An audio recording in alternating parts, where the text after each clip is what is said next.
What else you got? That's all for news, but do you guys want to talk about the 2013 cinematic classic Hansel and Gretel Witch Hunters for just a few minutes?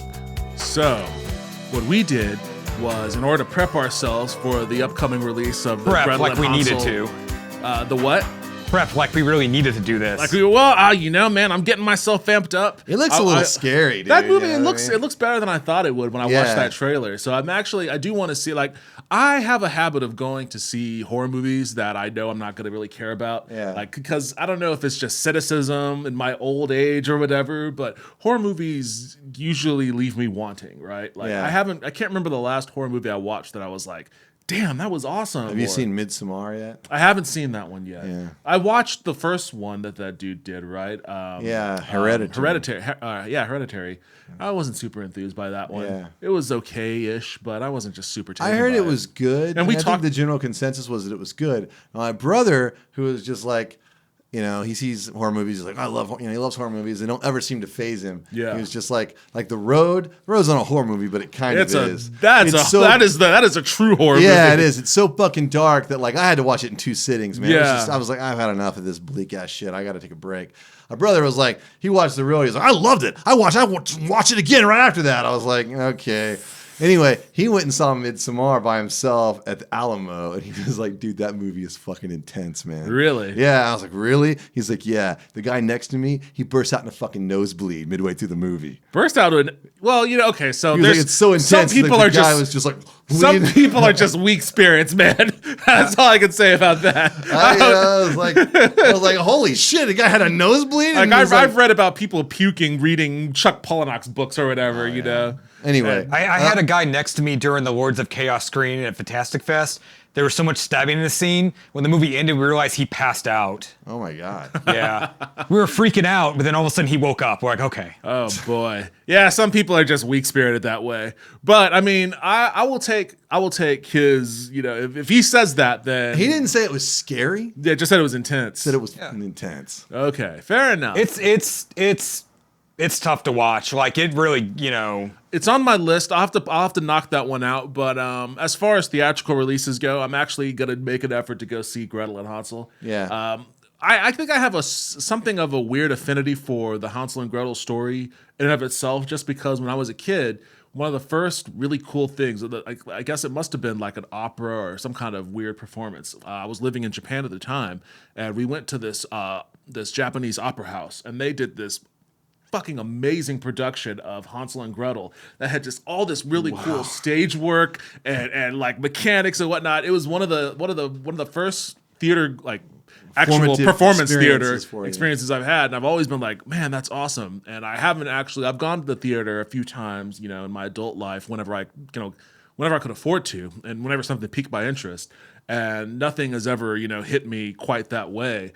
And part of that is probably just because I was a kid at the time. Sure. There was just some of the mysticism. Well, that sounds of that. pretty awesome. A Japanese version of Hansel and Gretel. It was pretty cool. So, like, I have an affinity for the story for that reason. But in order to prep ourselves up for this new release, we decided to dip into the archives a little bit and watch the 2013 Hansel and Gretel Witch Hunters, starring Jeremy Renner and who was the Gemma Arterton. Yeah. What else has she been in? Okay, she's getting bigger, but back in the day, I first saw her in the disappearance of Alice Creed. She had a small part in Pirate Radio, but there was a good horror movie from a few years ago called The Girl with All the Gifts. Oh, she was in that? Yeah, she's the main one. What'd you say? Was she the teacher in that? Yes. Yeah, no, I've actually loved her for a while, and I keep wanting her to get bigger and bigger. She was in a really great. You want to talk about something close to Midsommar about breakup sort of stuff? Like, I don't know anything about Midsommar. Well, I'm just saying, but it's like she's in a movie about just wanting to get out of a terrible relationship with the guy that played the younger Howard Stark. I think it's called A Separation or something like that. No, that's a different movie. I can't remember. I think it's called The Escape. That was just showing her ability of acting. All right. Well, this movie really doesn't do that. Well, what did you think about her performance in this movie? It was what it was. I mean, there's some. Really it's just full of cheesy lines. No. Like, so this movie is I guess the premise of it is that Jeremy Renner and what's her name again? Gemma Arterton. Gemma? Yeah, Gemma. Jeremy and Gemma. So they J&J. They are Hansel and Gretel, respectively. And they had their traumatic experience as kids, where they go into the gingerbread house and whatnot, and the witch tries to cook them, but they get one up on the witch and throw her into the oven and roast her. And I guess that was a formative experience for them, because they end up growing up in their lives being professional witch hunters. Which in this world, like there was something there. There was like a kernel, a seed or something that could have grown into something cool, right? I thought this was going to be a pretty cool movie. I'm not going to lie. When it was getting previewed, I thought, all right, maybe. Yeah, like a part of me was half and half. Like a part of I me had no interest in this movie. I could smell that. I could smell the stink. Well, but I mean, at the time though, like at the time when it was, at the time, like part of me was like, all right, this is probably going to be lame. Like it kind of has a little bit of a Van Helsing vibe. Yeah. But at the same time, like on the other part of that was, I liked what Van Helsing tried to do, but obviously the execution of that movie was brutal. I was hoping that the execution of this one would be a little bit better, and I think to its credit, it was a little bit better than Van Helsing. I will say, like, this movie, like it wasn't. I mean, it had a narrative through line. Like, I mean, you could follow. It wasn't just like a fucking mess of a movie. No. I mean, it just kind of did its thing, told its story. It was story silly and schlocky and ridiculous. Yeah, the story wasn't super interesting. Like it was not really. Like so there were some witches, and they wanted to use the blood moon to make themselves immortal in some way, shape, or form. Impervious to fire. But wait, was that it? Was it that specific? Yeah, it made him. I thought it made him impervious to fire. That's all. That's what I thought she said. Maybe it was immortal. I don't know, but I thought it was just made him impervious to fire, because witches get burned all the time. Well, kids were disappearing, right? And yes, but don't forget, then their faces got put on milk cartons way back then. Yeah, which I mean, that the thing is this get movie it. kind of exists in a kind of world wherein, not unlike the kind of, it's like our world, it's like our world, our vernacular and our way we talk and the shit we say. It's kind of a modern world, only medieval or this was an MTV Films. Yeah, this was an MTV Films production, and one of the things in that regard that it reminded me of, and I know I'm probably off on an island on this one. Yeah, I'll take that. But it reminded me of A Knight's Tale. And I never saw it. I didn't like that movie, because it was a lot of that. It was like it had Heath it was medieval. That's a fun movie. It had people that I like. It was a medieval movie, but like they were playing fucking Queen and shit in it, and like I was like, this it's a fun movie. Yeah, this movie had like kind of of dubsteppy synthesizers going like, wah, So and like the weaponry was almost kind of like a steampunk kind of vibe. Yeah, like and they made a costuming. defibrillator. They like invented and created a defibrillator at one point. Yeah, I mean, this movie is dumb. You know what I mean?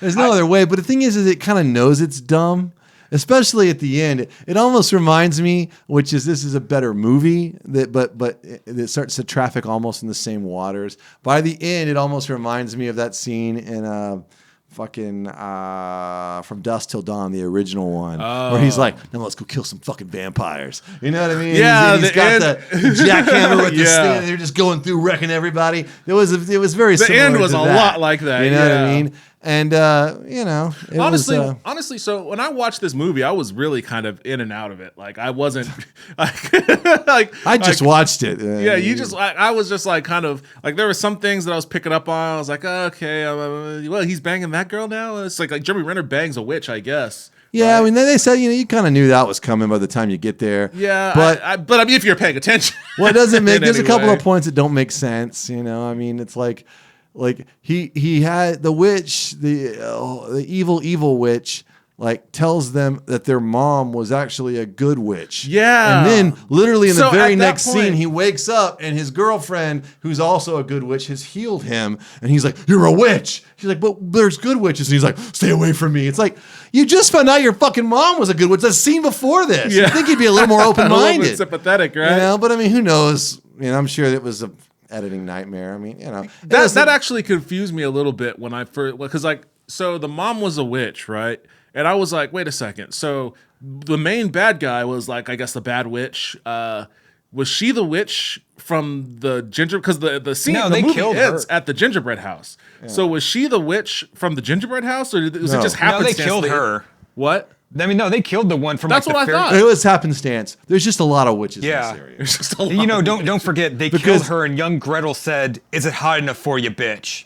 I love the quotes in this movie. That's Yeah, there was a lot of Like- of lines. and Hansel's and Stick around. the narration from Jeremy Renner in that opening scene was, I wrote it down.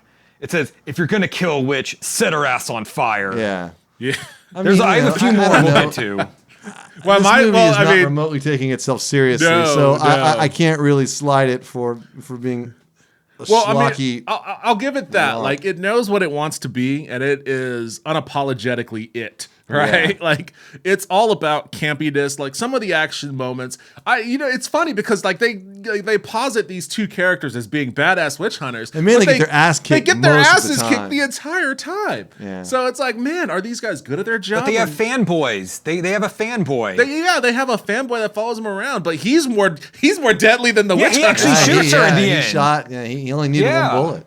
Yeah, so like most of the action pieces were actually, they were put together well. There wasn't really anything constructively wrong about the movie. Like it looked okay, the props were okay, and all that sort of stuff. Like technically speaking, it was a fine movie. I like the part where Famke Jensen got to choose scenery with the line, "You're a whore of a mother." She says it like, like they must have it was probably hard for them to keep it together when she was delivering that line. I love her. Yeah. But it was a movie. Yeah, so I like the character that was the troll. I think, like, it's always interesting to me to see like other people's take on what trolls and goblins and orcs and shit look like, because when that character popped up, I was like, that's a troll. I always assumed that would be like what an ogre would be like. Yeah, you you know? know. It was a pretty cool. I don't really hold them to the No. the I'm not. And I'm rules not, of the monster manual. and on I'm not this one. saying that it's a bad thing. It's just Yeah. interesting to see other people's take. Like, I like that character. I like the way it looked and all of that. It was probably the most interesting character in the movie, to be perfectly honest with you. But I mean, it was kind of like they end up like at the end of the movie, like they have their own posse of witch hunters that are together, and it's like it's the troll and it's the fanboy and it's the two, and they're like rolling up on like witches, just like dropping one-liners and shit. And it's like, okay, so they were trying to make a franchise out of this. They were. They were. They trying real were. You're hard. like, come on, guys, really? Yeah. Gretel's one-liner at the right when the credits part start is, "I hate to break it to you, but it won't be an open casket." Yeah. She Yeah. blows a girl's face off. It was weird. Then cut to the Norwegian like metal song like right after that. Yeah. So I will say this though, like one of my favorite parts of this movie is at some point in the movie, the good witch gets killed, right? Yeah. And she's lying there having her dramatic death scene, and she said, like, she's in Jeremy Renner's arms, and she says to him, "Do me a favor. Kill the fucking bitch." And I was like, damn, dude, this was like written by someone that was just pounding Monster Energy drinks or something. Usually, Whoever wrote it, I got a perfect line. I think he was like Kill the rocking fucking death bitch. metal or Yeah. Skrillex or something. Yeah, kill the but fucking bitch. at least to his credit, whoever wrote that scene, and I thought about this when I watched it, and understands that we don't really care about her that much. Right. No. There are no real dramatic stakes. But you're right, absolutely. But I'll say the best part is immediately after that, because she says that, and like the camera pulls away really dramatically, and Jeremy Renner looks back, and it's like, dun, and you're like, oh man, shit's about to happen. And then it cuts to a scene where he dives headfirst through the door, and then is immediately hit in the face with a shovel. And I was like, what is this? Is this like a fucking Looney Tunes commercial? Actually, it's funny. This movie though gave us Chekhov's diabetes. You know what I mean? It's like Chekhov's diabetes. It's like Chekhov's gun, only it's Chekhov's diabetes. If diabetes comes up earlier in the movie, you know it's going to come up sometime later. And his diabetes kicks in right when he's about to kill her. He's just about to choke her, and all of a sudden it's like his little diabetes monitor starts going off. He's like, and it allows her to get away. I was like, it's there! Chekhov's There it diabetes. The little weird scene they had earlier where he explains that he ate too much candy as a kid and has to take a shot every once in a while. I was like, they did it. They gave it to us. Wow, I totally missed that. Yeah, well, that was a part of the movie? It was a part of the movie. He Go had back and watch. diabetes? He had diabetes. Man. he had a big He had injection. Chekhov's. Yeah. Chekhov's diabetes. Wow, I must don't have know. totally blanked on that then. That's all I had to say about that movie. That was you're just like, all right, Chekhov's Debbie's. All right, done. I had that idea, and I was like, that it gave us that. I mean, Yeah, this movie gave you really nothing. Like, if you wanted something from it, it gave you that. if it came on like TNT, then they couldn't show you all the gore. So if it came on maybe HBO, yeah, I was a little taken aback by how gory it was. It was pretty gory. honestly. You know what I mean? It came on at HBO at like 2 a.m, and you would come in from doing something, and you were maybe still buzzed, and you're like, I can't go to sleep right now because I'm too drunk. I'm just gonna sit here and drink water. I'm just gonna watch TV, and you started watching it was just that It would have on? been great. You know what I mean? Oh, great, It was the great even. movie for that. I mean, it would have still sucked, but you would have been like, I watched that whole movie. Yeah. I once watched RoboCop 3 that way. You know what I mean? I was like, I was really late. And I'm like, it's like 4 a.m. Can I start RoboCop 3? I guess I can. You know what I mean? But and movies like that have to exist. You know what I mean? Filler movies, basically. Yeah, well, just stuff like that. Has to exist. I don't. Yeah, I will say that I was hoping that this movie would offer a little bit more than it did. You were looking for more. That's the thing. I never thought it was going to be good. Well, I'm not even saying good. Just Yeah. it was for what it was doing. Like, I think they definitely played it a lot safer than they probably could have. You maybe were going for some more interesting world building. Maybe- Because there was almost no world There building. was no world building. The whole really. thing takes place in like a snow globe. Right. You know what I mean? A Hans Christian Andersen snow globe. Yeah. Where like every witch lives within a football field of the other witches. Yeah. You know what I mean? And it's like, and they live with us in the football field of the same town. Right. You know? Yeah. And like the only time when they aren't in that area is at the very end when they're in the desert. And It's like they're trying to build for another one. Yeah, it's like, so there's a whole other world where they're killing all these. I love how like the exposition where they were like they were talking about Jeremy Renner's character, and he was like, he killed 600 something witches. I was like, 600? Well, I was like, dude, they barely killed this last one. Yeah, I was like, if as- all the as other shitty- 600 were anywhere near as hard as the last one they killed, man, this guy's lucky to be alive. Seriously, just the like- law of averages would say He got that his one ass of these kicked. would have cashed his He check. got his ass kicked the entire movie. Yeah. There's no way this dude killed 600 witches. Yeah, it's true. Like, I mean, 600 witches in general, like, that would be half of that town's population. It would be a witch town that had a couple humans living in it, really. Yeah, I mean, yeah. And that's kind of what it seemed like it was. And especially at the end when there was that whole party that I kind of thought that, yeah, though, exactly, because I guess they flew in their brooms there. Yeah. I thought that they were going to have the sheriff, the evil sheriff, be in league with the witches or something. Yeah, it kind of seemed that way. That seemed like right? where they were going, but then they didn't go there. I mean, it was fine. Again, They just- didn't really it was need just to be. playing it. They played it really safe, which made it a movie. Yeah. It didn't make it it didn't make it a good movie. It didn't make it a bad movie. It just made it a movie. Yeah. And that's kind of what my feeling is on it. It's just a movie. Of all the movies I've seen, that was one of them. Yeah, exactly right.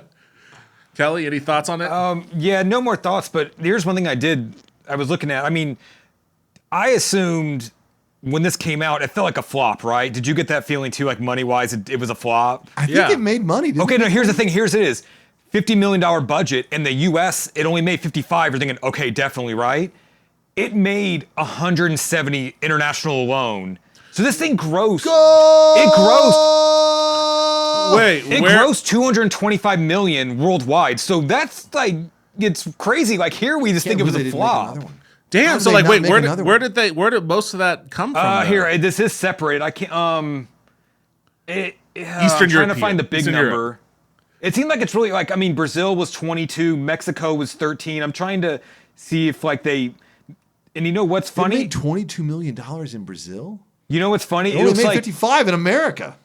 and it didn't even get a China release. They're like hunting witches in Brazil, I guess. No China. Well, this was before China became Well, a and huge it's not just so market. much that; it's also China has a rule against like ghosts and stuff. So this yeah, might have you're played right. into that. You're Trying to right. make Star Wars.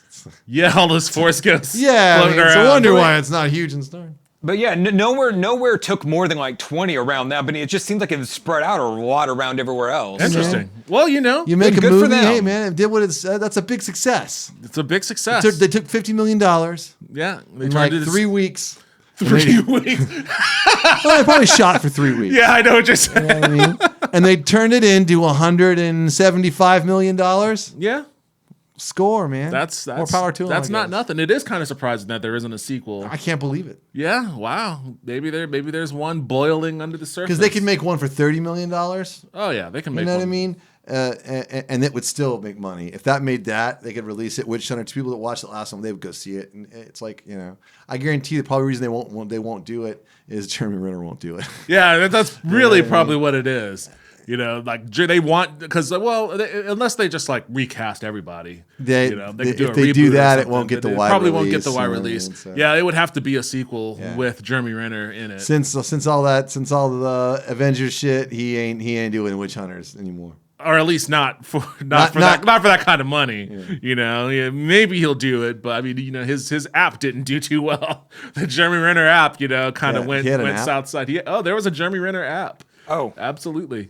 And you know, his singing career seems to be a little bit stuttering in the water. So yeah, he might do a fucking Witch Hunter. Witch Hunter 2. Yeah. You know what was they just need to do? looking- They need to get with Vin Diesel, and they need to have a crossover event. He needs to join their gang, and they'd be like the Witch Hunters. It could be a Witch Hunter like MCU, like a Witch Hunter cinematic universe. I like this idea. I watched Vin Diesel's The Last Witch Hunter. Yeah, it was a would bad work. movie, but he was would cool work in it. In this world, you know? they could have a whole like Fast and Furious style thing Yeah. on the. You know what I mean? Anyway, Jeremy Renner, another and Vin Diesel. brilliant idea. Yes, Witch Hunter. I hope you're crossover. watching Hollywood. Yeah, We've. I would find a way to squeeze Henry Cavill in there too, because he would do it. He would You do think it. Henry Cavill would do it? The problem is the timelines. They need the phone booth or something from Bill and Ted's Excellent Adventure to pick up Henry Cavill. Well, I mean, he's as big a nerd as Idiot. Like he plays the Witcher games as much as I play them at this point. You know, Yeah. he's thoroughly dominated them. He's read the books. Like he wants to be Superman. Like he's all We can about assume nerd they're all shit. happen in the same time in the same world. I guess maybe they're on the other side of the world. And they're on the other side of the continent. Yeah, that could be. Vin Diesel's over here, and they all come Here. together. You know Fucking the what I Witch mean? Hunters are down here. Yeah. They're in Zeracania or whatever. Yeah. You know, and they come up and they all converge in some way. It's shape, a or witch. form. It's an anti-witch. Anti-witch cinematic universe. anti-witch shedding. the AWCU. AWCU all the way. We're doing this. AWCU, anti-witch cinematic Cavill, universe. Diesel, Renner, and the girl that his last name escapes me. Gemma what? Arterton. Gemma Arterton. Yeah. Arterton. Yeah, I just looked up. I forgot. I've always said my new task is I'm going to attempt to watch. I've never been a big James Bond fan. This is a side note, but I'm going to try to watch all of them before the new one. Yeah. I didn't realize this until looking back. I forgot. Bond fans would know this. She apparently was one of the leads in Quantum of Solace. I know it's not the most loved. Yeah. But she's like fourth billed in that movie. People so love that movie though. I feel like it's the least favorite of all I've the. heard the most shit talked about that one. Yeah, the four new ones. Yeah. But anyways, that's a side. That's somewhere else you could find her. All right, cool. But Gretel and Hansel from director Oz Perkins is coming out on January 31st. So that's Awesome. a week from now. Go see it. Yes. I'll be there. You should probably be there too. Yeah. All right, everybody. Take it easy. Join us next time. That's it. Later.